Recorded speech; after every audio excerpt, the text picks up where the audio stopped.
এই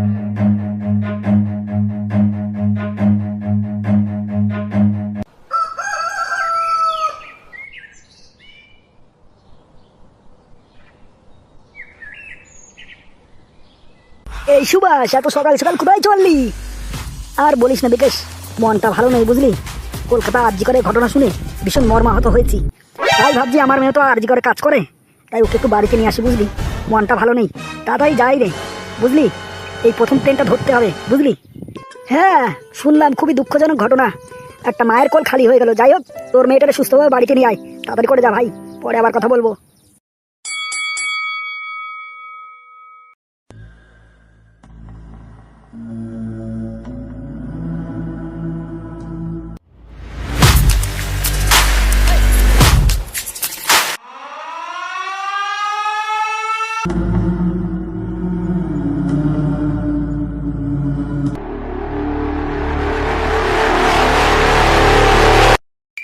ডাক্তারবাবু, খুব ভালো কাজ হচ্ছে আপনার। ঠিক আছে, আরও কিডনির অর্ডার পেয়েছি। এবার থেকে যত পারবেন, ঠিক আছে, বডি থেকে কিডনি চোখগুলো বের করে রাখবেন, তাহলে আমার পাচার কাজের সুবিধা অনেক হবে। আর আপনিও লাভবান, আমিও লাভবান।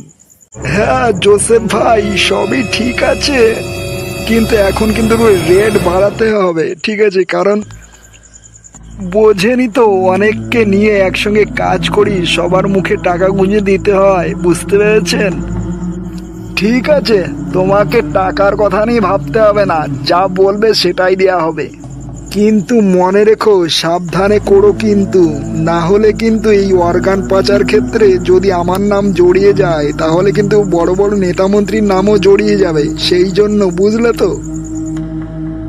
হ্যাঁ হ্যালো, হ্যাঁ স্যার রাজি হয়ে গেছে, ওইসব নিয়ে কোনো টেনশন করতে হবে না। আরে ডাক্তারবাবু দেখুন, জানলার বসে একটা মেয়ে দাঁড়িয়ে রয়েছে, তাড়াতাড়ি গিয়ে ওকে আটকান। দরকার হলে ওকে প্রাণে মেরে ফেলুন, নালে কিন্তু সবাই ধরা পড়ে যাব। হে হে হে, আমার নাম ডাক্তার টিপে ধর, এই হসপিটালের বেতাজ বাদশা আমি। আমার এখান থেকে কেউ পালাতে পারবে না। আজকেও প্রাণে মারা যাবে, কথা দিলাম। কি তোমরা কারা? আর এইভাবে ডাক্তারের রুমে ঢুকে পড়লে রাতের বেলা করে? হ্যাঁ, কার পারমিশন এসছো? বেরিয়ে যাও এক্ষুনি বলছি, বেরিয়ে যাও। আজকে তোমরা যেতে আসিনি সোনা, তুমি তো অনেক কিছু জেনে গেছো। হ্যাঁ, এখন দাও, পেন ড্রাইভটা দিয়ে দাও আমাদেরকে, ভালোই ভালো যদি বাঁচতে চাও।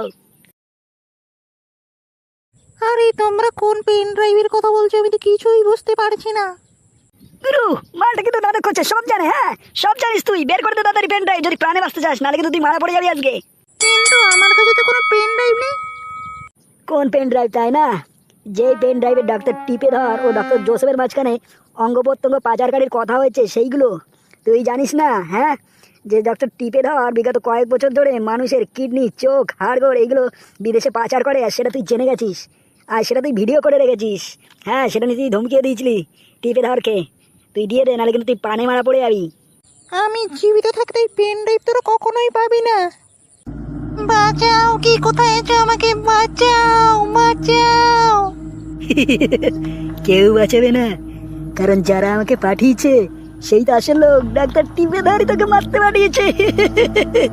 দাদা ভাই, আমাকে ছেড়ে দাও দাদা ভাই, আমি তো ছোট্ট বোনের মতো। দাদা ভাই, আমার সাথে এরকম করো না দাদা ভাই। হ্যাঁ, যা, তুই মরলেই আমরা অনেক শান্তি পাবো। গুরু চলো, তাড়াতাড়ি করে চলো, তাড়াতাড়ি করে পেমেন্ট নিয়ে কেটে পড়ি, ঠিক আছে? আর ল্যাপটপ নিয়ে চলো, আমার মনে হয় ল্যাপটপের মধ্যেই ওর ভিডিও ফুটেজগুলো রেখে দিয়েছে, ঠিক আছে? হ্যাঁ লাউড়া, খেল খতম, চল পেমেন্ট নিয়ে বাড়ি যাই।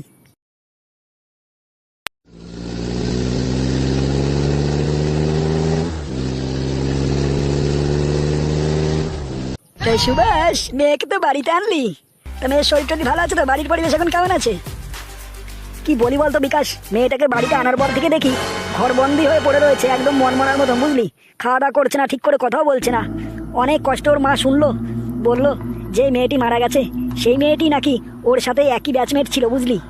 কিন্তু সুভাষ, আমার কিন্তু মনে হয় না এটা সাধারণ খুন, এর পিছনে অনেক বড় রহস্য আছে বুঝলি। হ্যাঁ, আমারও তো তাই মনে হয়। অনেক কষ্ট করে মেয়ের কাছ থেকে শুনলাম এর মধ্যে নাকি অনেক বড় চক্রান্ত রয়েছে বুঝলি। অনেক বড় বড় ডাক্তাররা ওই মেয়ের খুনের পিছনে রয়েছে। সবই তো শুনলাম, কিন্তু এর মধ্যে তোমরা কি জানো যে সঞ্জয় রায় বলে একজন খুনি ধরা পড়েছে? আবার তার ব্লুটুথ হেডফোন ওই মৃতদেহের পাশে পাওয়া গেছে। ওই ছেলেটাই নাকি ওই মেয়েটার সাথে অপকর্ম ঘটিয়ে তারপর নাকি মেয়েটাকে শ্বাসরোধ করে মেরে ফেলেছে, আর ছেলেটা স্বীকারও করেছে।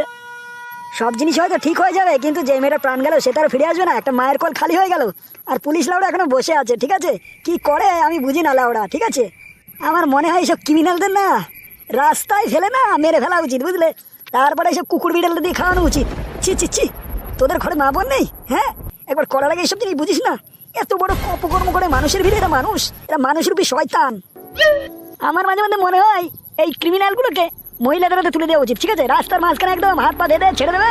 ঠিক আছে, একদম পিটিয়ে মেরে ফেলবে, তিলে তিলে শেষ হয়ে যাবে। একবার হবে না, গুলি করলে একবার শেষ হয়ে গেল, ফাঁসিতে একবার শেষ হয়ে যাবে। ঠিক আছে, একদম মহিলারা দা কাছে নিয়ে একদম জনসমাজকে মেরে ফেলবে, একদম কুপিয়ে কেটে একদম পুরো ছাড়কা করে দেবে। মানে মনের মধ্যে এত খারাপ লাগছে, বুঝতে পারবো না। যার মায়ের কোনটা খালি হলো সে কত কষ্ট রয়েছে, আর এইরকম ভাবে নৃশংসভাবে মেরেছে মেয়েটাকে, মানে ভাষায় প্রকাশ করা যায় না। রানার প্রদীপ সব রেডি তো? ঠিক আছে, সন্ধ্যাবেলায় কিন্তু একটা মোমবাতি মিছিল বার করবে, এটা আমাদের প্রতিবাদী মিছিল হবে। ঠিক আছে, যে নিরীহ মহিলার একটা কি মারা গেল তার প্রতিবাদে একটা সভা করা হবে। ঠিক আছে, আর সবাই যে উপস্থিত বক্তৃতা দেবে তাদের নামগুলো লিস্ট করা। ঠিক আছে, আমি বলে দিচ্ছি। ঠিক আছে প্রীতম দা, এইগুলো করে কিচ্ছু হবে না প্রীতম দা। ঠিক আছে, তাহলে কি করতে হবে তোমার মতামতটা শুনি। হ্যাঁ, কি করবো বলো? তাহলে তুমি কি আসল খুনিদের কি কুপিয়ে খুন করবে? হ্যাঁ, এই ভেবেছো এই করবে তুমি? প্রয়োজন পড়লে না তাই করতাম, তোমার মতন হাতে চুরি পরে থাকতাম না। তোমার কাছে তো এত পাওয়ার আছে, দেখাও না কেন সেগুলো? হ্যাঁ, এই মৌন মিছিল প্রতিবাদী মিছিল করে এগুলো কি হবে? সব ঠান্ডা হয়ে যাবে দুদিন পরে। তোমার রক্ত গরম হয় না? তোমার মাথা গরম হয় না? আর যদি তোমার মেয়ের সাথে এরকম হতো কি করতে? তুমি এরকম প্রতিবাদী মৌন মিছিল করতে? এই বাঘা, এই সাবধান, আমার মেয়ের নামে উল্টো পাল্টা কিচ্ছু বলবি না। ঠিক আছে, দেখলে প্রীতমদা, নিজের মেয়ের কথা যেই বললাম চরচর করে রেগে গেলে। সেরকম অন্য মায়েরও কোল খালি হয়েছে। ঠিক আছে, সেই জন্য নিজের পাওয়ার দেখাও, সঠিক বিচার করো। ঠিক আছে? Yeah.